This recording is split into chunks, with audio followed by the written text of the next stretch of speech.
In the meantime, I'm going to move to the second part of the session, and that's engaging with our panelists. We are, very excited and happy to have with us both Luis Felipe Lopez Calva, who is the Regional Director for Latin America and the Caribbean at the UNDP, as well as Shubham Chaudhry, who is the Country Director for Nigeria at the World Bank. And I can't help but say that both Luis Felipe and Shubham, in some previous professional reincarnation, were both part of the Poverty and Equity Global Practice. And that makes it even more special that both of them are here with us today to talk about the report and what it means, in the context of their work and sort of more broadly. So let me kick off that discussion. And again, please feel free to submit questions and comments as we go along. Luis Felipe, I'm going to start with you. And I want to start by looking back a little bit like we do in the report and talking about Latin America, a region that you know very well, and asking you to reflect on what you think is behind the slowdown that we've seen in the region when it comes to poverty reduction, echoing, what we see more globally. So I wonder if you have some reflections that you can share with us on what specifically is happening in Latin America. Over to you. Carol, thank you very much. I really appreciate the opportunity to be part of this conversation. So my respects to Managing Director Pangestu, and gratitude and appreciation to you and the team, Samuel and Michael. Congratulations, Sandu, all the team for an excellent report. I will take the opportunity to share just a few slides, if you don't mind, to go into the topic. But before I go into the question on Latin America, very, very, very briefly, Karina, allow me to say something that maybe is not said about the report, but it's important, and it's that before we go into the specifics of the narrative, the value of the report as the global public good that we all expect in terms of what is the latest, in terms of trends in poverty, different methodologies to measure poverty. There are methodological discussions that it takes us up to date in those conversations.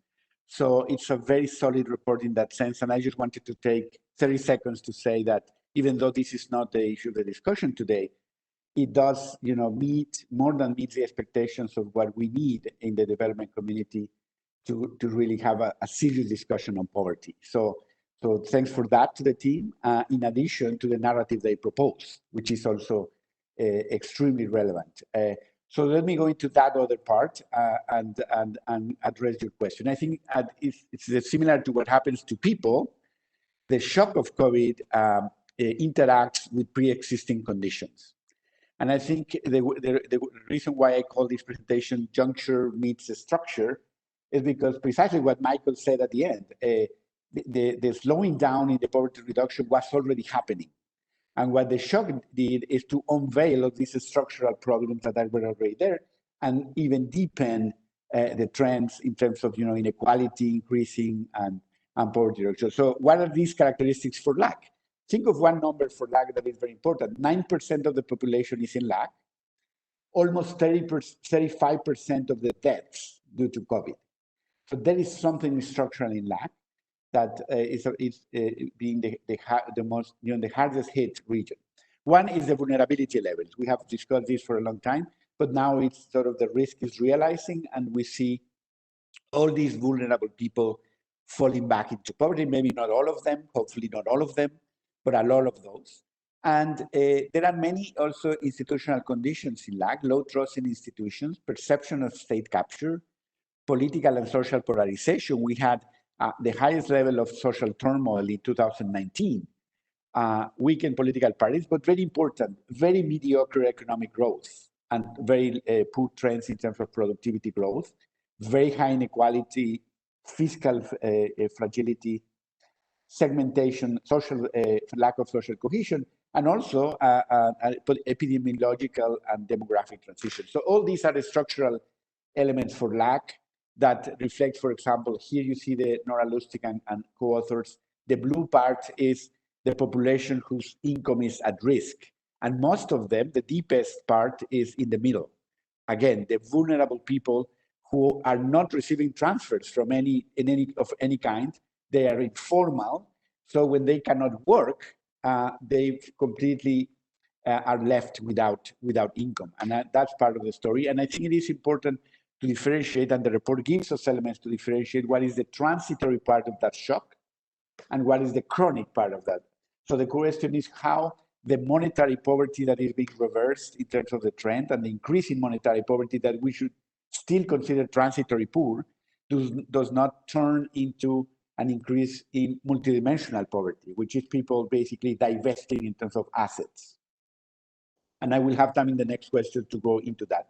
Just one final point, Carol, for this part is you can see the dynamics here of the growth incidence curve for LAC. So the growth incidence curve was already becoming really flat.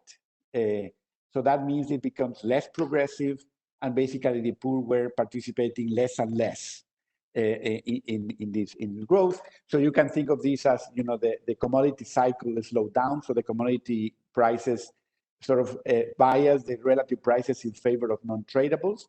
And that also is more intensive in unskilled labor and that favor, but also microeconomic aspects related to the demand for skilled labor that was very, very slow. And that was reflected in this fall in the returns to, the fall in the wage premium. This explains a lot of the compression in wages, and wages explain 2/3 of the reduction in inequality in that. So in a way, there is a structural problem behind that I wanted to emphasize, and I will go into details about the future in the next question, Carol. But I think the most important element here is to say that the shock is interacting with deep structural problems in LAC that we can discuss in a minute how to address. And that is being reflected in the Latin American region being really harshly hit by the talk. And this is very well documented in the report. Thank you. Thanks, Luis Felipe, for that background. And I think, as you said, a lot of what we see in Latin America is sort of echoed globally, but we also see some specificities in the region that we can come back to later. Shubham, Luis Felipe already sort of alluded in passing to this issue of fragility, the quality of institutions, you know, social cohesion, and the report does actually try to shed light on this nexus between fragility and conflict on the one hand and poverty reduction on the other. You know, you of course have extensive sort of experience on this, you know, having been the country director for Afghanistan and now in Nigeria. So I wondered if you could share sort of some reflections, broadly speaking, on this connection, including what your reactions are to this idea of conflict debt that the report puts forward in terms of, you know, the impacts of conflict really lasting much longer than conflicts themselves, and countries having to deal, you know, if you want, with that aftermath. And based on that, what is it that an institution like the World Bank can do in this space? So over to you. And I should say that I'm really glad that we managed to resolve those technical issues and can actually have you with us. Thanks. Thank you, Carol. And thanks for inviting me to give these comments. Actually, you know what it did? It provided some discipline to actually read a report for the first time in a long time. You know, otherwise we're just operating in real-time kind of seat-of-the-pants judgments. So I like the report a lot, as usual, a wealth of facts, diagnostics. And I think it does a great job. I think it was Sam who said, you know, as a call to action, you know, so the first step in bringing about any kind of change is an awareness of what the problem is, that the problem is big and that it requires all of us to kind of step up. So I think that it does very well. In terms of your question, conflict debt, so part of this is somewhat, you know, the impact of fragility and conflict, even though we seem to have, as a developing community, rediscovered it, it's pretty obvious, right? Which is that, and it's very real. I've seen this in Afghanistan. I see this again in Nigeria. Look, there's the immediate disruption, which comes from living in an environment that's where, you know, institutions are weak, where there's insecurity, that gets in the way of households pursuing their livelihoods, makes parents think about whether or not to send their daughters in particular, to school. It gets in the way of firms, you know, going small and large, going about their business. So that's the immediate impact. And then, you know, in Afghanistan in particular, you could always see that whenever there was an attack, you know, whether, you know, complex attack or a bomb going off or active fighting, what that did to households, they just had to shut down and hunker down. Same thing with businesses. But as the report points out, there's also a longer, I would call it an overhang.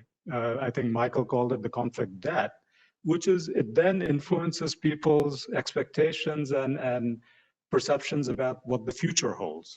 And, as this audience will know, that obviously affects decisions and choices that households and firms make today. So in Afghanistan, that would get reflected in the fact that very few firms, even the ones that have managed to grow to a scale where they would be able to mobilize the financing to make large-scale investments, would still prefer to kind of invest in lines of business that did not require large-scale investments in fixed assets. Why? Because fixed assets you can't leave the country with. Okay, so and as long as that fear of, say, conflict resurging or coming back, you see this with the youth in Nigeria. Recently in the month of October, we had widespread protests by the youth. It started around police brutality and this particular unit being able to operate with impunity. But really what it kind of blossomed into was a wider kind of dissatisfaction with the fact that these hopes and aspirations were not being met. And the consequence of that is many Nigerian youth are either in the Northeast going into insurgency, or even in the Southwest or South-South, which is more prosperous. They still don't see that Nigeria offers necessarily the future they would like. And so a lot of the migration upwards through Libya and across the Mediterranean, right? So how do you overcome that? And then, of course, fragility and insecurity affect the ability of the state at all levels to deliver the services that it needs to support households and firms, right? So that's also pretty obvious. Before I come to what we can do as a World Bank group, I just want to emphasize, I think it's implicit already, but I want to emphasize that in everywhere that I've worked where I've seen this, it's a two-way interaction, right? So yes, the report emphasizes fragility and conflict as a constraint on poverty reduction. But guess what? Poverty and the lack of hope and opportunity is one of the key drivers of fragility and conflict. And that's, we had a meeting with UNDSG, Amina Mohammed and a group of youth leaders yesterday, or actually on Tuesday. And what a lot of the youth leaders were talking about, that it's actually the lack of opportunity, economic opportunity, and failure to kind of realize their aspirations that's brought them out on the streets. So, and that's, I mentioned this because look, that's our core mission, right? If you think about, we can talk about poverty reduction, but it's essentially about restoring and delivering economic opportunities by investing in human capital, helping governments be more accountable and transparent and actually effective. And a big part of this is also about rebuilding trust. So both in Afghanistan and in Nigeria, if you wanted to get to the core is that the trust between citizens, ordinary people, and the state has been eroded. So as a result, in Nigeria, we've ended up with possibly the lowest revenue to GDP ratio in the world because the population does not trust the government to do the right thing with its resources. So, and I think that's where we at the World Bank Group, we can really step in and help. We can call it rebuilding trust, but the way to do it is by helping government deliver better. Okay, whether it's investing in human capital, whether it's freeing up the space for small businesses to flourish, right? The last thing I want to say is, that's what we can do. I think that's part of our core mission. Look, we can put a new name on it that we're addressing the drivers of fragility, right? But to me, it's very hard to separate out from our core mission of reducing poverty, right? It's never going to change. Investments in human capital, the jobs and economic transformation agenda, and the governance and accountability agenda. So that's essentially it.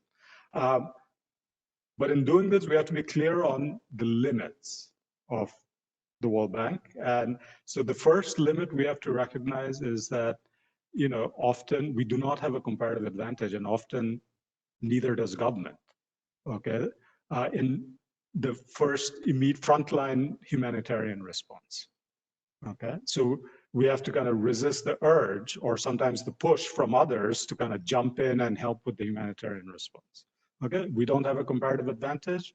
And, so for example, in Afghanistan, when we had a flood, over 1 million returnees from Pakistan, just over a period of 6 months, flooding into the country, we had a very clear understanding. The UN and the humanitarian NGOs, we talked about, they'd be responsible for the first 3 months, just to survival, right? And then we would start to work with government to come in on what we call the settling in, getting people access to basic services, a place to stay, et cetera. And then, which was, you could say, from 3 months to 9 months, and then the reintegration, which is then the longer term, finding secure, sustainable livelihood. So we have to kind of be clear on that. And the second is that even where we do see a role in concept and a need for us to intervene, we have to be realistic about whether we're able to actually deliver impact given the operating realities on the ground, okay? And the main operating reality is we have to work through government partners, okay? And if government partners are either not interested, or not willing, we're limited, so. Thank you, Shubham. Obviously, a lot of what you said, resonates, I think, with all of us. And I just want to sort of link a couple of things that you said to some of the broader messages that the report puts forward in terms of these principles, because I think you are talking about those things, and that's sort of these implementation gaps, right? The fact that, yes, we know in some cases what to do, but, the how and the why is where the rubber meets the road. And I think you talked a little bit about it now at the end, as you were referring to, champions, but also at the ability, right? And how conflict and fragility in a way undermine that ability at the country level. And also this issue of trust, because I think Michael, when he talked a little bit about this issue of collaboration and cooperation, focused more on the global dimension of that. But the report makes it very clear that this has to happen at all levels, right? Local, subnational, national, and international. And I think a lot of times it's at that subnational and local level where things break down between sort of citizens, the state, and other actors. So we can come back to that a little bit as we move forward. Luis Felipe, I'm going to come back to you and maybe sort of now start, looking forward a little bit. I think we've all been very focused in the early sort of months of the crisis on what's happening right now. And as Shubham said, in a way, sort of reacting to that in real time. But I think many of us are increasingly concerned about the impacts that the current crisis will have over the long term, even when policy responses have been put in place. And these are impacts around sort of inequality and opportunity, something that both of you have already alluded to. So I wonder if you have any thoughts in terms of what that would look like in Latin America, and then what are some of the things that we may have to think about to prevent some of those fairly negative impacts over the long term. Thank you, Carolina. And I have to use my karaoke. So I will show my few slides. So I think this relates to, in a way, what they present in the report as referring to the poverty, inequality, and growth triangle. No, the poverty inequality triangle, the famous Bourguignon. Because in a way, the discussion on the reversals, and the point here is, if you think of an assets approach, growth and inequality are determined jointly, and I think this is very clearly there in the report. And then the impact is not only on the welfare of people, but how people will be able in the future to contribute to growth. Because you are, and this leads me to the 3 C's, and there are two sets of 3 C's that I will discuss. So the first one is the 3 C's in terms of COVID, conflict, and climate change, that is in the report very nicely put. And I just want to refer to what I consider sort of the first order of the correlates in each case. No, so COVID is fundamentally a massive destruction of human capital as a first order effect. We have never faced, it's an unprecedented destruction of human capital. So, health and education are being hit in a massive way, and we're going to leave this crisis with an unprecedented destruction of human capital. And that is going to affect, as you said, this is not going to be even. Actually, the bank has issued estimates on the impact on the returns for this generation when they enter the labor markets, and are not only huge, but also highly unequal. Now there have been reference to how conflict is basically is the destruction of institutional capital. And there is conflict emerging out of COVID as well. But the long-lasting effects of conflict are related basically to destruction of institutional capital. And the first order effect of climate change is the destruction of natural and physical capital. Physical capital mainly through disasters we're seeing now in hurricanes. So in that case, the problem is, the tails of the distribution are becoming thicker in terms of the intensity of the shocks, and they're highly correlated, so insurance markets cannot process that. So how to address these destructions of different types of capital, I think that's a key. And the report has some solutions proposed that can be mapped into these different types of asset destruction, and how, in order, as Michael and someone said, how to recover the capacity to have a serious development agenda in a new context. So what are the entry points for that? Let me skip that and go very briefly into a governance component that I know will be discussed later, but briefly using, as the report cites, the WDR. So the point is that, as policies are defined and they have certain outcomes, Siobhan referred to what we call in the report outcome legitimacy. If growth is there and growth is inclusive, basically you distribute evenly de facto power, and this is solved in the realm of policies. But also rules can change, and that distributes the jure power. So we have a situation in Chile, and I refer now to Latin America, where the government wanted to react to the turmoil by saying, this is a policy package. And then people said, no, what we want is new rules. So we want to go into the other aspect, which is let's redefine the rules. And I think this is a very interesting case, because in Peru, we're looking now also at that. So a policy package is not enough. You need to rethink the rules.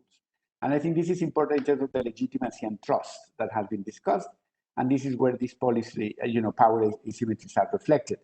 So in a way, the COVID shock could be a possibility. It's not spontaneously an opportunity. It could be because it's affecting the changes, the incentives, it's affecting the social preferences, it is affecting coalitions, and is bringing new actors into the conversation.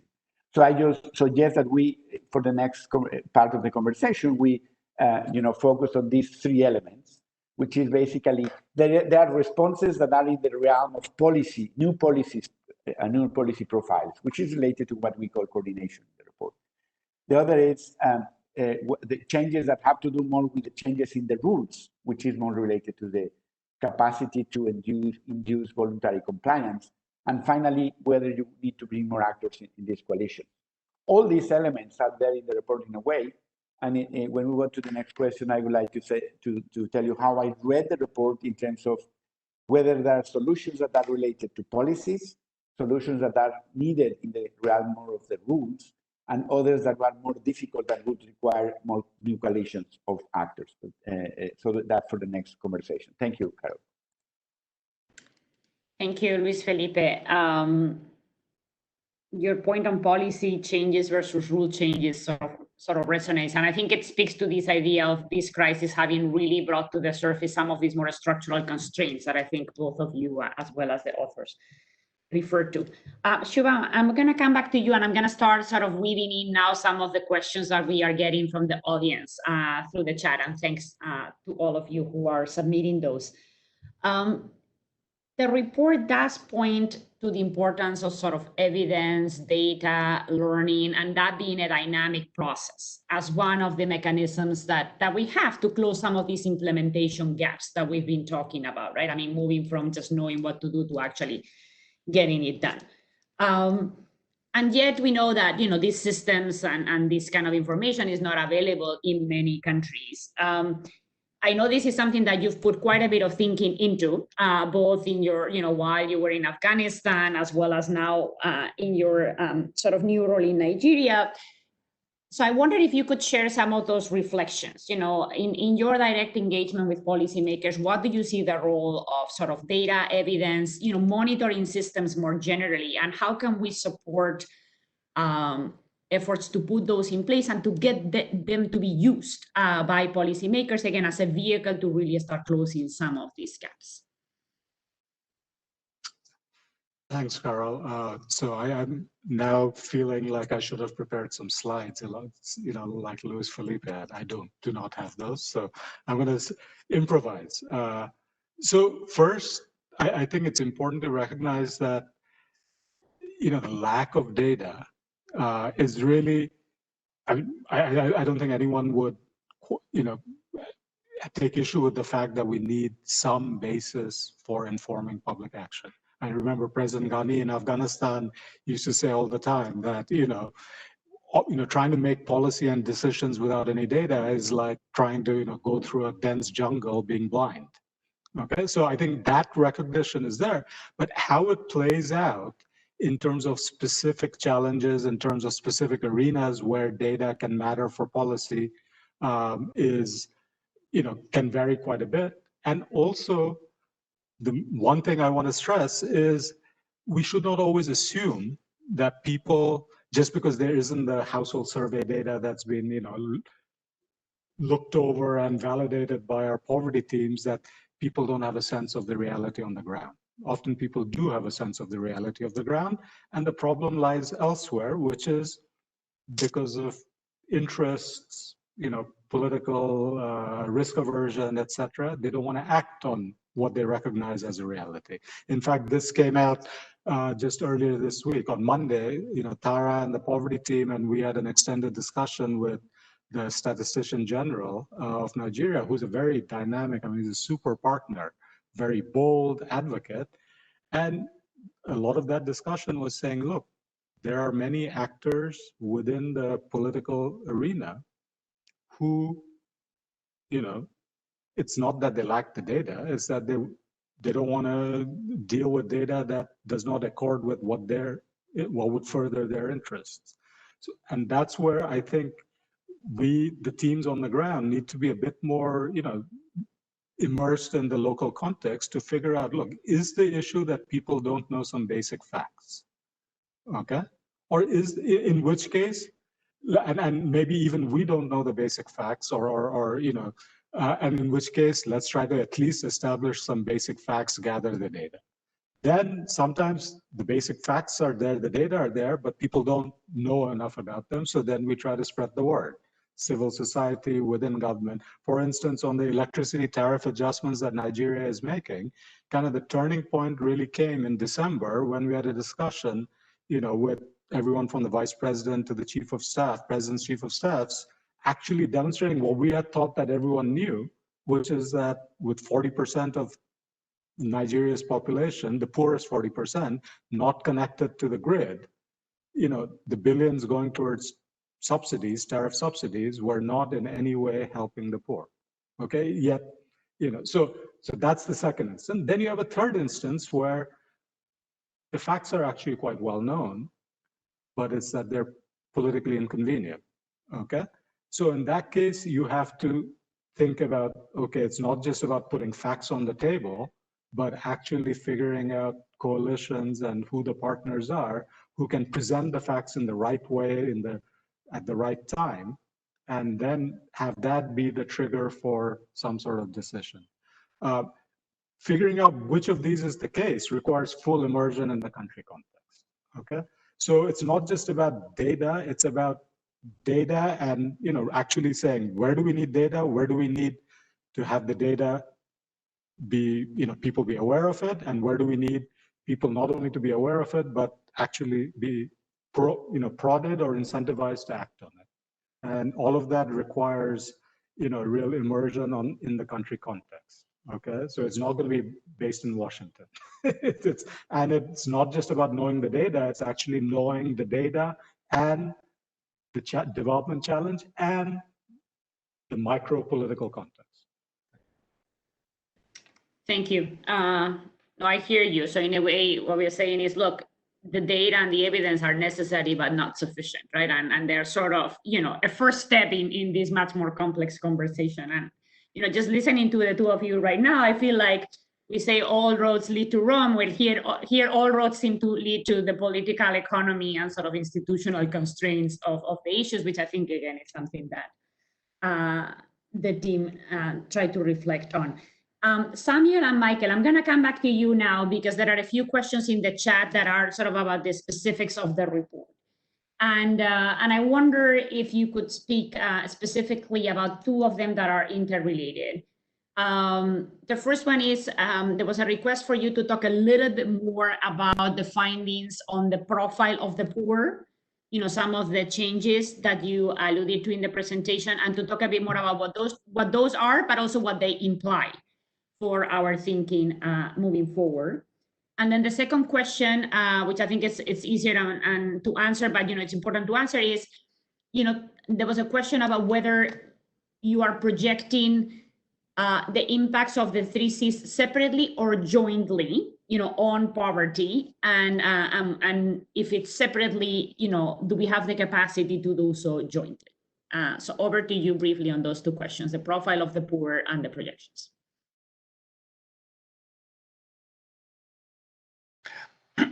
Perhaps I can start with the second question. We did it separately. These are 3 separate models, one projecting poverty rates for the nowcasts 2020, 21, and 2030 based on economic growth.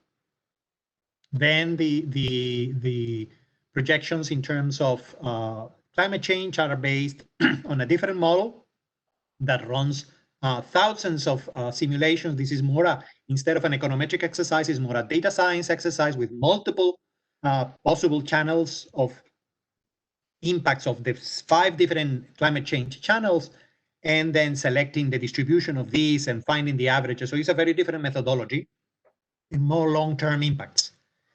And in terms of the exercises on armed conflict, is more based on past trends and how these past trends show the lingering effects of growth of conflict on poverty reduction. It is whoever read this thing or posed this question, the underlining between the lines is how to do these things. You project them all together. It's a much more complex exercise, and we are not doing that now.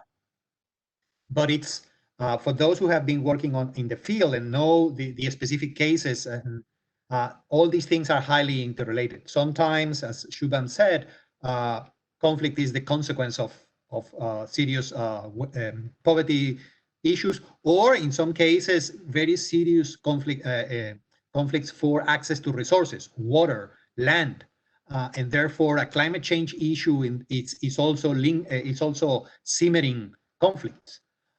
So these things, we in the exercise did them separately. I think it is an important research agenda to try to do these forecasts in a more integrated way, to have models that are able to put together all these elements, but it's something that we don't have now. It's something that needs to be done in the future. Also with the caveat that I think it's something that perhaps needs much more local knowledge. In many cases, these are very local specific, region specific phenomena that have very complex interactions. So perhaps a more field-based understanding is better than these general exercises of global projections. But that is the answer for now. And for now, I think it's something that opens the research agenda. Michael, do you want to step to the second question on the profile of the poor and what it means?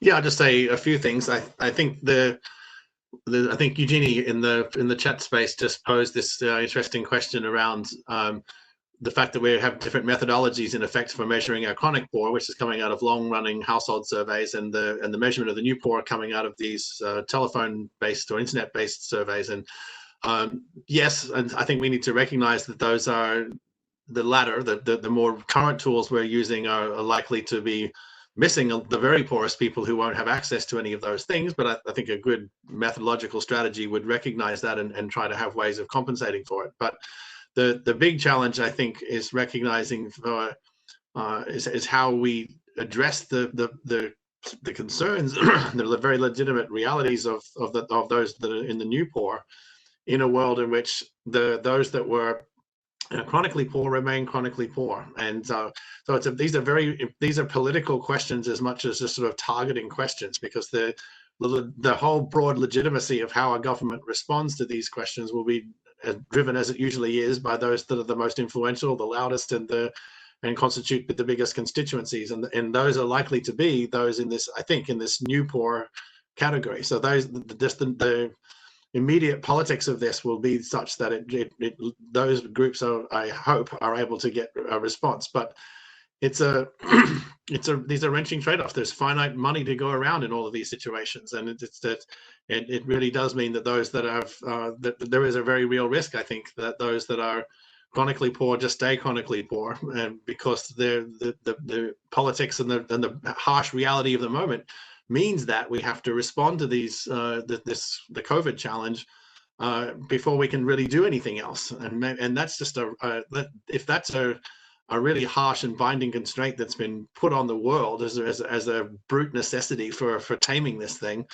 it's just awful that as it's too often is that those at the bottom of any distribution, those least likely to be able to participate in surveys, those that are most affected by school shutdowns, are going to continue to bear the brunt of that. So it's the awfulness of this is in, as it often is, but it's just most graphic right now is for me is sort of what the politics of this new poor, chronic poor trade-off gets managed. And we need better data to do that. Of course, that's all part of the process by which we can make these trade-offs in a more informed way. But I'm just glad I'm not a policymaker who has to make those kind of decisions, because I can't imagine how, if you're so conscious of what is actually at stake, and I think they are, then living with that and as one of the big decisions you make in your career, it just has to be something we all acknowledge is just what leaders are paid to do, but what they take on when they take on these roles. But it's just, I don't think it's any easier right now. In fact, it's probably way harder than it's ever been. Perhaps, if I may, Go ahead, a little bit.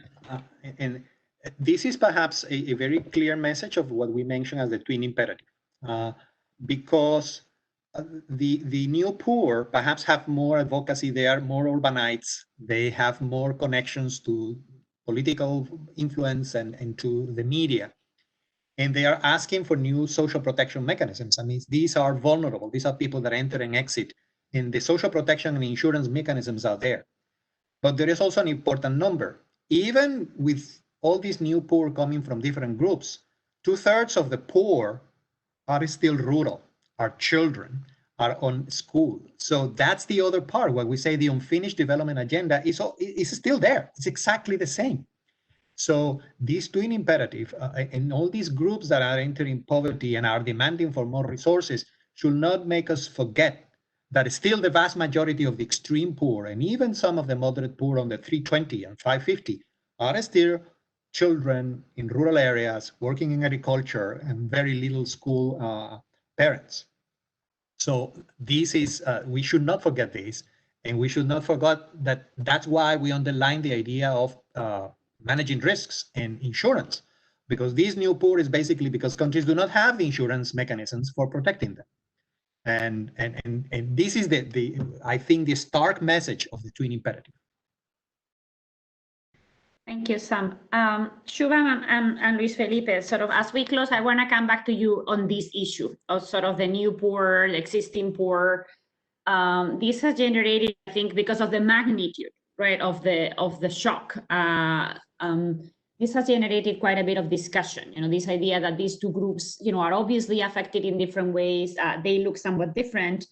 And there were a few questions on the chat sort of asking, well, what does this mean for the policy response, right? Is there a risk that we focus on one of them and not the other? So I want to come back to both of you to reflect on that. You know, what does this mean, both as we think about the response in practical terms, right, in terms of what to do, but also, you know, linking it to what you both have raised multiple times in this discussion, that is the political economy of some of what we are seeing happening in the ground with these new groups being somewhat different from the existing poor or the chronic poor. So let me start with Shubham, Luis Felipe, then I'll come to you, and then we'll close after that. Thanks, Carol. So two things. First, I think what we've tried to do, at least in Nigeria, the main shock isn't a health shock or even lockdown. It's come from the oil prices. So Nigeria's headed into its worst recession in probably 4 decades. And we're looking at, an increment compared to the counterfactual, an increment to poverty of somewhere between number of poor of 10 to 20 million. Okay, so including new poor, but also people who otherwise would have moved out of poverty, getting into poverty, remaining in poverty. So for us, the best way of resolving that trade-off and the focus of our kind of engagement with government is how do you marshal the fiscal resources? Because that eases the trade-off that Michael was talking about. And there's lots there on the spot. So Nigeria in the last 6 months has eliminated gasoline subsidies. It's adjusted electricity tariffs. It's moved to unify the exchange rate, all of which have implications in terms of billions of dollars.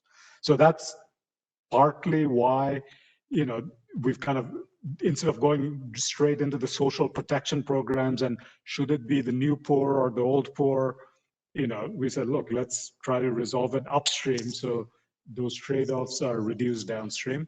The second thing I want to say is, look, this is going to come across as blasphemy to this audience, but I never liked the idea of a poverty line. I remember when I first learned about, Angus Deaton used to talk about it. The first thing he said is, look, poverty lines are completely arbitrary from perspective of welfare economics, right? And the thing is, empirically, what you see in the welfare distributions in most countries, there's a huge mass on either side of the poverty line. So, I don't worry so much about, by looking at the new poor, are we, ignoring the old poor or something? Look, the fact of the matter is the bulk of the population in a place like Nigeria, okay, I would say 60, 70% of the population are barely getting by. The official poverty rate is 40%, but you look at the welfare distribution, I mean, you're talking about $1 a day versus $1.60 a day, okay? So in that case, just casting the net pretty wide and going for, also coincides with the political economy, okay? Because that's a reality. So. Thank you, Shubham. Luis Felipe, any thoughts on that? You've already alluded to some of that in your earlier remarks, but anything you want to add on that point? Thank you. No, thank you. Just 3 very quick points. So the first one related to what Shubham just said. I think the Atkinson report and the way we are looking at this report and others, recent reports, where you look at not only the poverty line, but actually you look at monetary poverty, you look at multidimensional, you look at relative measures of poverty, and you look at shared prosperity, that broader definition or discussion of poverty, for me, is already paying off, because then you can have a more nuanced discussion of the different characteristics of poverty and also the links to growth and the links to inequality. So I think that is a very, very important strength of this report and the most recent report of the bank. The second point I would like to make is, as you said, Carolina, I think at the end, this is very, very closely linked to the political economy of the structural aspects and how to solve them. So that's why I propose this idea of looking into what is related to policy, what is related to rules, and what is related to coalitions of actors. And one point, and on this, I'm going to mention something that UNDP is doing. So in March, we are launching a regional human development report for LAC. And one of our main points is related precisely to one aspect that we believe can change the dynamics in terms of trust, legitimacy, and inequality, which is universal social protection, not universal basic income. Universal social protection, a package that includes health, education, insurance, retirement, and so on.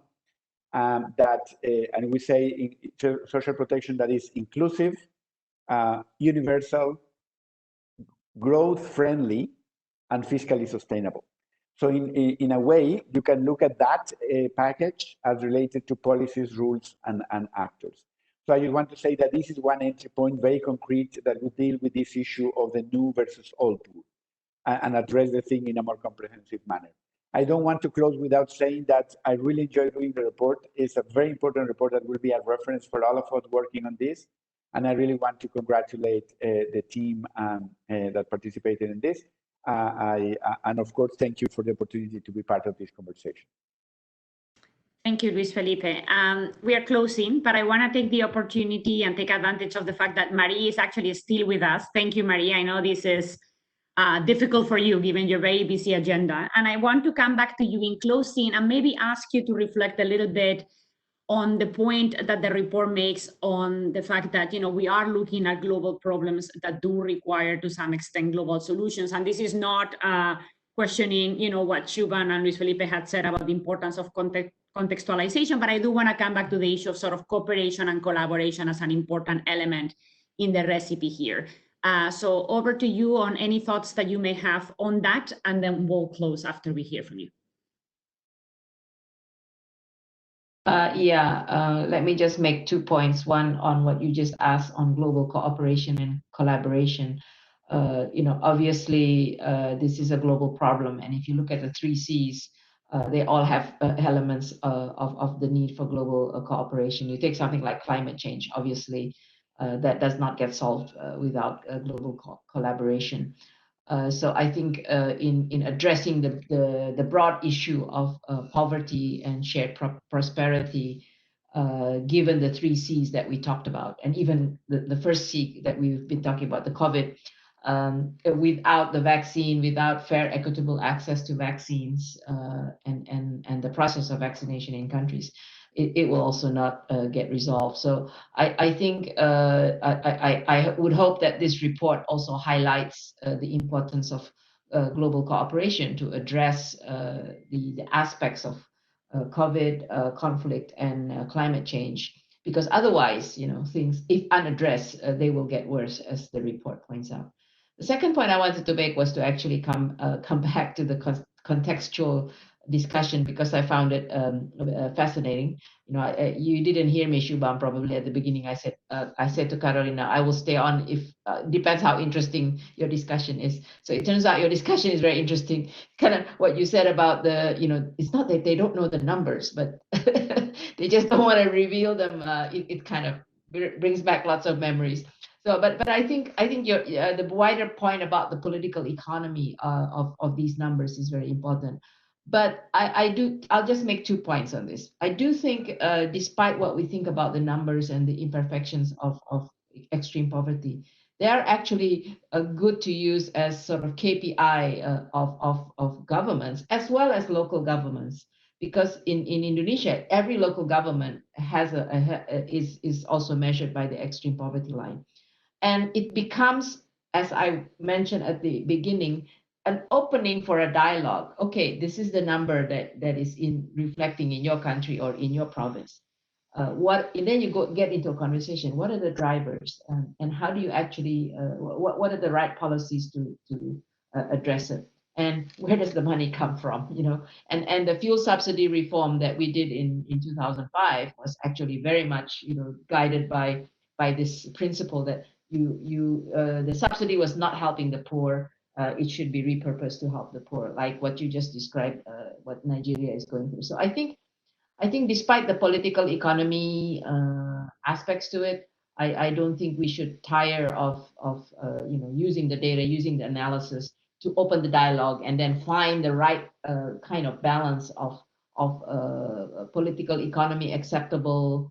Which number can you release, even to the point of, okay, what policies could we be looking at, and looking at the extreme poor versus the new poor, the near poor. We used to call them the near poor. Is very helpful because it also identifies what exactly are the policies that are needed for the extreme poor compared to the near poor. And it leads to many other issues about job creation. What do you do with the labor market rigidities, etc., etc. So it and the macro policies, etc., etc. So I think I would hope that this report, as it has done today, generates a lot of dialogue on just what actually needs to be done. So thank you. Hopefully we'll have a continued discussion on this. Thank you. Thank you, Marie, so much. Thanks to Luis Felipe, Shubham, of course, Michael and Sam for sharing those messages. I think this was a really rich discussion. I really enjoyed it. I hope you did too. And more importantly, I hope all of us are walking away today with some message, some takeaway that really speaks to our work and we can carry forward as we return to our sort of daily troubles. So thank you, everybody, for joining. Have a good rest of your day.